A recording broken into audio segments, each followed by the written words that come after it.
Bom dia, meu aluno, minha aluna do Colégio Unifor. Hoje nós adentramos um novo capítulo, a segunda apostila, que nós vamos falar do filósofo Aristóteles, tá? Então, antes da gente começar a falar sobre o Aristóteles, neste primeiro momento você vai assistir um pequeno vídeo explicando a diferença entre Platão e Aristóteles, tá certo? Uma das coisas mais cobradas nos vestibulares é a diferença entre a filosofia de Platão e a filosofia de Aristóteles. Vamos começar primeiro falando de Platão. Platão nasceu em Atenas e viveu entre os anos de 438 a 347 a.C. e foi discípulo do grande mestre Sócrates. Platão também foi fundador de uma escola filosófica muito importante chamada de Escola de Atenas. E a base de sua filosofia é que o mundo inteligível, que é o mundo das ideias, é diferente do mundo sensível. Para ele, todos nós um dia já estivemos no mundo inteligível, que é o mundo das ideias, e passamos por um processo de amnésia ao cairmos no mundo sensível, que é o nosso mundo material. Então, para ele, o mundo sensível é uma cópia imperfeita do mundo inteligível. Para entender melhor, é só lembrar da famosa alegoria da caverna. 3 pessoas viviam acorrentadas no fundo da caverna e só podiam ter contato com a própria sombra. Um deles conseguiu sair e ver a verdadeira realidade do mundo. Essa verdadeira realidade é o mundo inteligível. Então, através de um processo de reminiscência, nós voltamos ao mundo inteligível. Apenas aqueles que conseguem ter a razão, o domínio da razão, conseguem voltar ao mundo inteligível e ter acesso a todas as coisas. Agora vamos aprender sobre a filosofia de Aristóteles. Aristóteles nasceu em Estagira, na Macedônia, e viveu entre os anos de 384 a 322 a.C. e foi discípulo de Platão. Ele é fundador de uma escola filosófica importante também, chamada Liceu.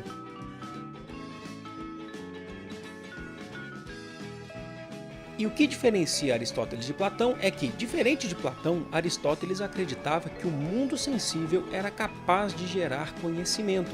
Afinal, a essência das coisas está nas próprias coisas, e não no mundo inteligível. Eu espero que você tenha entendido a diferença desses grandes pilares da filosofia grega, né? O filósofo Platão e o filósofo Aristóteles. Então nós temos que lembrar que quando Platão aponta para cima, ele está querendo dizer que todo o nosso conhecimento, né? Todas as essências de todas as coisas que está aqui no mundo sensível, se encontra no mundo inteligível. E quando agora nós percebemos Aristóteles apontando para baixo, ele está querendo dizer que não, Platão, está errado. Que você compreende, entende a essência, todas as coisas, todas as substâncias, aqui, no próprio mundo sensível. Para ficar mais clara a compreensão da diferença entre Platão e Aristóteles, eu, Wesley, peguei essa imagem da apostila do primeiro ano do ano passado, que explica que para Platão existia 2 realidades. A realidade X, que significa o mundo inteligível, e a realidade Y, que significa o mundo sensível. Então, só para você lembrar, para Platão, o conhecimento de todas as verdades se dava primeiro no sensível e finalizava, então, no inteligível. Então, você vai entender a diferença de Aristóteles agora. Tá certo?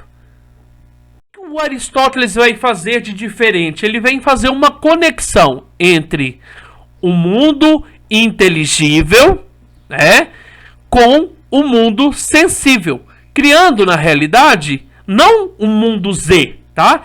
Aí o povo vai falar assim: nossa, o Aristóteles ele criou um novo mundo. Não, essa bola aqui, né, esse Z aqui significa que o Aristóteles conseguiu fazer uma coisa que o Platão não fez, que é compreender o mundo material, tá? Conseguir compreender um pouco do mundo Y, tá? Então o que o Aristóteles veio fazer? Ele veio unir-se o mundo sensível com o mundo inteligível, tá? Na realidade, Então, meus queridos, eu quero que você entenda que o que Aristóteles fez de diferente? Ele falou assim: Platão, o senhor está um pouco errado, dizendo que a realidade, que as verdades está lá no mundo inteligível. Não, Platão. Você consegue compreender as verdades, né, as essências, aqui nesse mundo Y. O que significa esse mundo Y? É o mundo sensível. Por isso que você vai conseguir compreender e entender por que o Aristóteles está apontando para baixo. Porque ele está falando que a verdade está aqui no mundo sensível. Por que você vai compreender que o Aristóteles é materialista? Porque ele fala que todas as essências, todas as verdades, todo conhecimento, ele não precisa ser suprassensível, de uma fora da realidade sensível. Não, ele está aqui nessa realidade sensível, tá certo?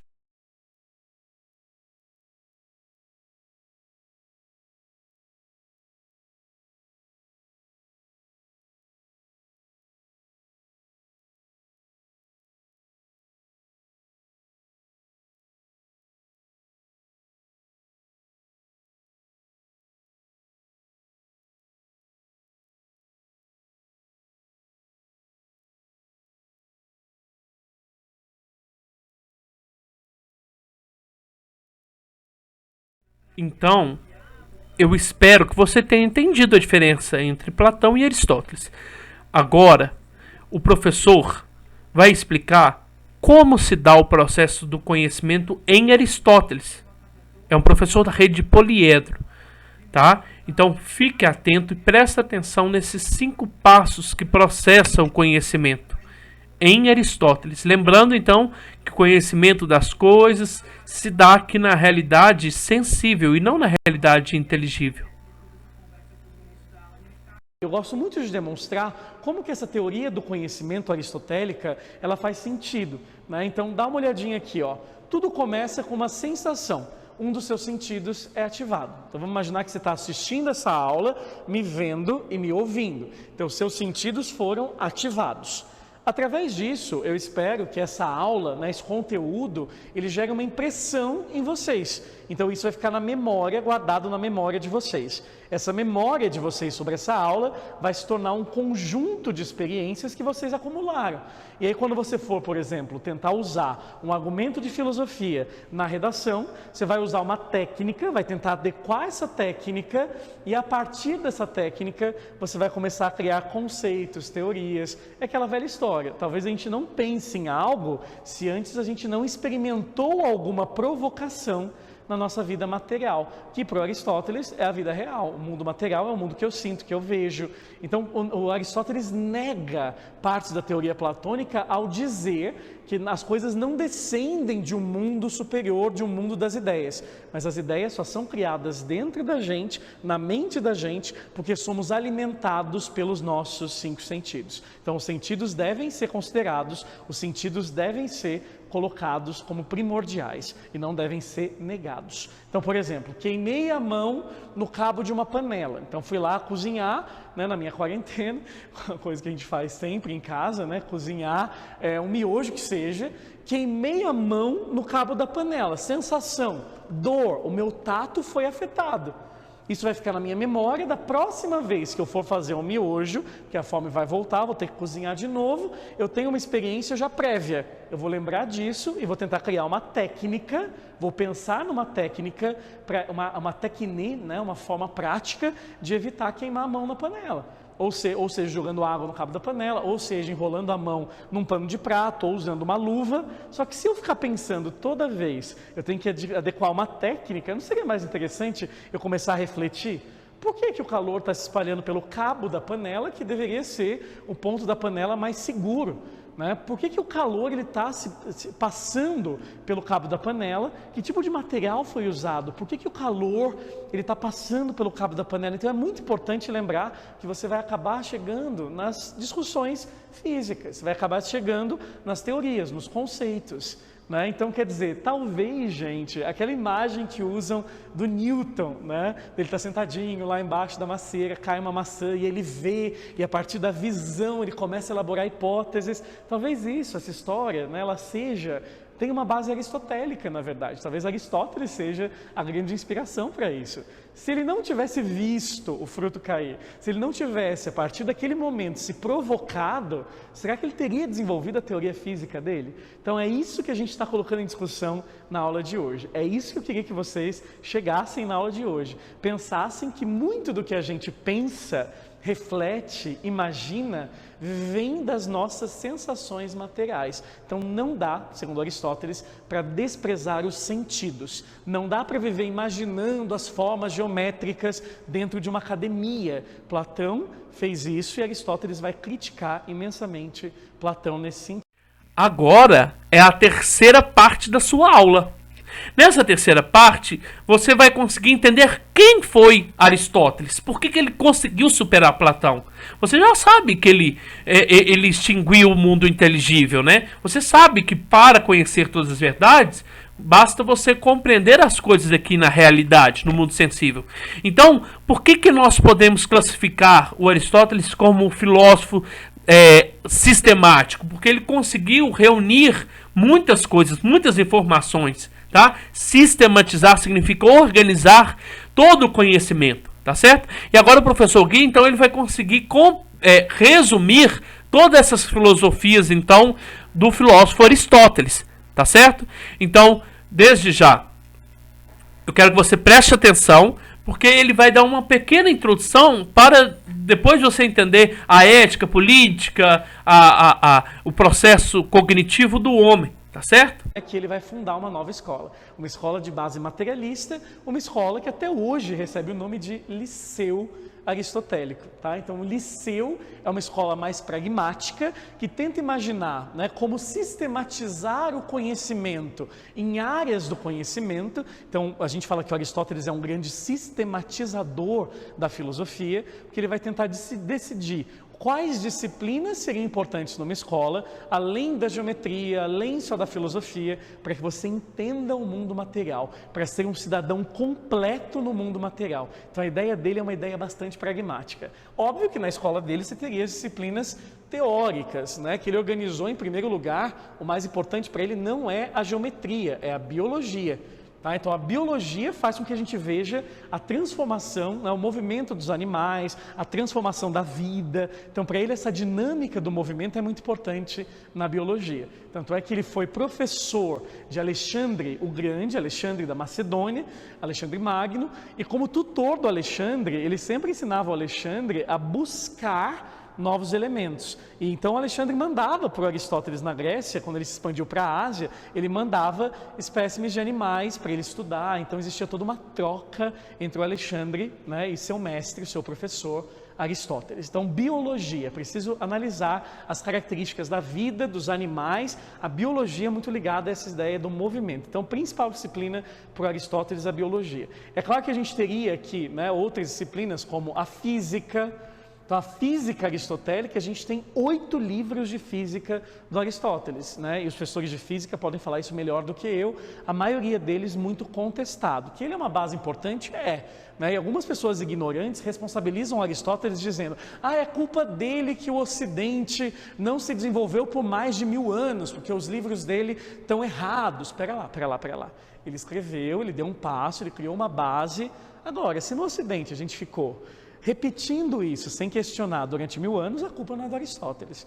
Então, vocês me perdoem, mas a gente precisa colocar isso aqui, né? Ele foi importante para os estudos físicos, importante para os estudos do movimento, embora isso tenha sido muito repensado mais tarde. O Aristóteles, ele é uma base, segundo ele, analisar o mundo físico é necessário, mesmo que teoricamente. E é claro, né, que a gente pensa nessas matérias teóricas e a gente tem, né, outras muitas disciplinas, como por exemplo a geometria, né, entra aqui então a matemática. A gente teria também no liceu aristotélico, né, um ponto prático da própria filosofia. Então a gente tem as disciplinas, né, clássicas, Alexandre discutindo geografia, indo além dos limites entendidos na época dele como mundo grego. Então a gente começa a perceber que o Aristóteles é fundamental para o desenvolvimento das disciplinas teóricas. Só que as disciplinas também devem ser práticas e produtivas. Coisas que muitas vezes no nosso sistema tradicional de ensino, que é muito teórico, né? Você pega o vestibular de vocês, extremamente teórico, tem uma prática de escrita, mas ele é extremamente baseado em teorias, a gente começa a questionar, será que algumas habilidades que a gente não trabalha em sala de aula, no sistema tradicional brasileiro, elas não fazem falta? Então, por exemplo, o aluno aristotélico, ele teria um bom treinamento de oratória. Como é que você quer ser, né, um político? Como é que você quer ser um cidadão na Grécia se você não tem um poder de oratória, né? Eu vejo muitos alunos sofrendo com isso quando vão dar seminários no ensino superior. Então os alunos eles começam a gaguejar, não sabem falar para o público, não conseguem colocar algo numa linha, né, de pensamento que fique clara e óbvia para todos, não sabem adaptar a linguagem. Então a oratória é algo que o aluno aristotélico no liceu ele também desenvolveria. Além da oratória, é preciso estar preparado para argumentar, ou seja, retórica. A retórica, né, dentro dessa fala, dentro desse discurso, é importante para gerar aquela discussão que vai e vem, né? Se a gente está pensando em debater, em discutir, você tem que trabalhar boas argumentações. A retórica ela não é só de um sofista, a retórica ela é importante para a gente poder construir um argumento sólido, mesmo que ele seja verdadeiro, mesmo que a gente busque a verdade dentro dele. Então a retórica não precisa estar ligada só à manipulação do argumento.